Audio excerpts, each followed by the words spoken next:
What is going on, guys? It is WrestleGamia here, back with, well, finally another proper news video. AEW fans and gamers have been waiting for word on AEW's new wrestling game for consoles, and we're finally getting some good details. Unfortunately, it might not be what you wanted to hear. Join us now as we look at the latest info on All Elite Wrestling's new game. Be sure to subscribe and hit that notification bell for more videos.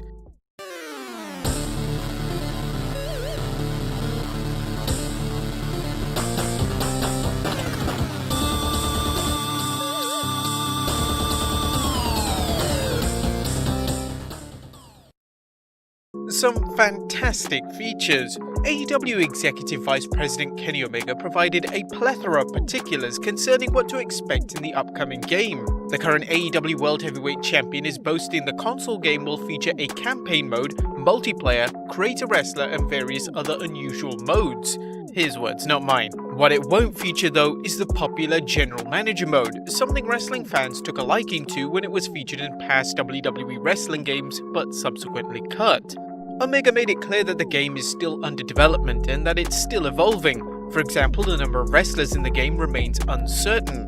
He mentioned in an interview, "As for the participating players, I can't give a concrete number right now, but the number of AEW players is increasing day by day, and I think it will increase steadily by the time it is released. If the Create a Wrestler mode is well crafted, players should be able to introduce any wrestlers they want into the game, licensed or not, and have their favorite WWE wrestlers for a good invasion."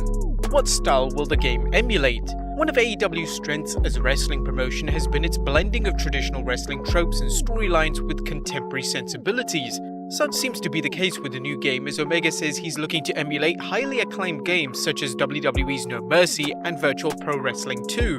As Omega points out, the goal is, while maintaining the style of such past works, I wanted to create a speedy game that suits the modern game scene.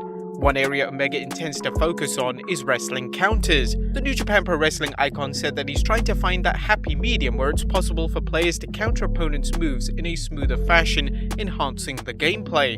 He also has some novel ideas in mind, such as allowing wrestlers to use finishes from the very start. I also like the Kingdom of Colosseum and would like to incorporate the parts used in that engine. I like the King of Colosseum because I can use the finisher anytime right after the game starts. Even in an actual game, the special move may be decided suddenly in the early stages. Omega repeated that the game is still in development, so things could change. However, is there any idea when it will be released? In an interview with IGN Japan, Omega said that the developers are aiming for a release in 2021, but that's not a certainty.